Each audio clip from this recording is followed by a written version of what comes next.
Tonight, the biggest owner of local TV stations in the country fighting back after criticism that its anchors were forced to read scripts on the air promoting a pro-Trump agenda.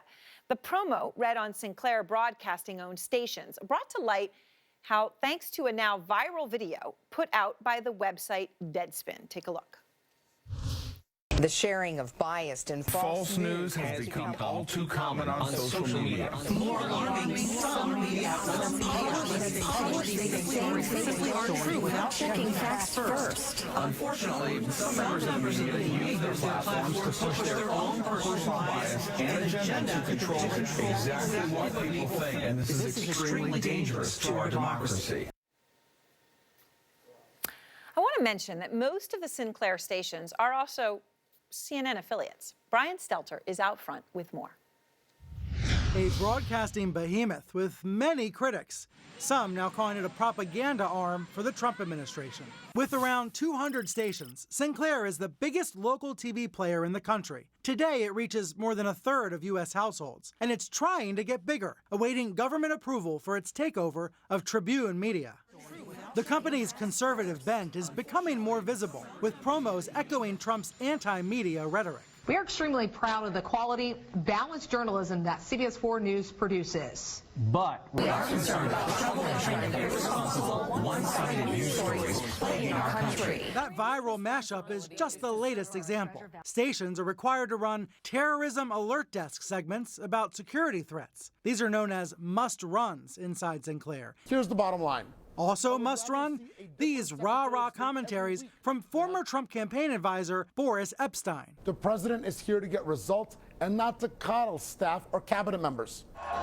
During the presidential campaign, Jared Kushner reportedly inked a deal with Sinclair for better coverage. Sinclair calls that a mischaracterization. But the company's politics are no secret.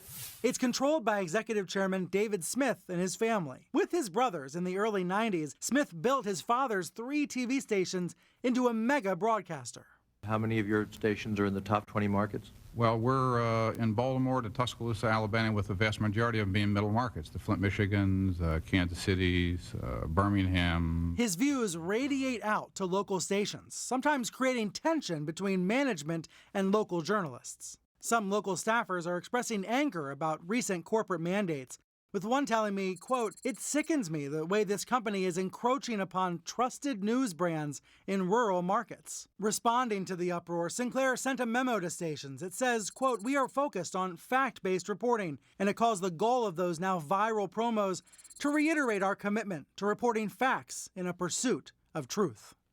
A bit like the Fox Fair and Balance slogan. It's innocuous sounding, but everyone knows what it really means. Tonight, we know one staffer at a station has resigned as a result. We know another station up in Wisconsin refused to air these promos. The company's dealing with the fallout from this, and I'm hearing from staffers all across the country in these local newsrooms who just feel deeply uncomfortable having to broadcast this. All right, Brian, thank you very much. And I want to go now to Deadspin video editor Tim Burke. When you saw all of those anchors on the screen echoing each other, that's the viral video created by Tim. And Tim, thank you. You know, Brian's saying someone's resigned. Others are extremely upset. One channel refused, the anchors refused to tape those promos. You wrote the anchors looked like hostages and proof of life videos. And I know you had a link to ask local anchors and reporters to reach out to you to speak out. What have they been telling you? Well, thanks, Erin. I've been hearing both from current Sinclair employees, past Sinclair employees, and future Sinclair employees. The current ones are really in a fix because the state of local TV news means that moving from job to job isn't very easy. They feel like they have a responsibility to do their jobs simply for the sake of their families, but their independence, which they knew they were giving up to some degree when they started working for a Sinclair station, has really been challenged by the degree to which they are required to read this message on air. I mean, it's, you know, a pretty hard situation. I think you put the emotion of it, right? These people, they're supporting families, right? You want to ask someone just to step up and quit. That's a much easier said than done. The executive chairman of Sinclair, David Smith, you know, has been defending what he calls the company's corporate news journalistic responsibility promotional campaign. How's that for a mouthful? But given the attention your video is getting, right, you've put the spotlight on this in a whole new way and brought it to a much broader audience. Do you get the sense that more employees will come forward publicly, that they will not feel alone or isolated? Oh, absolutely. I'm already seeing it happen.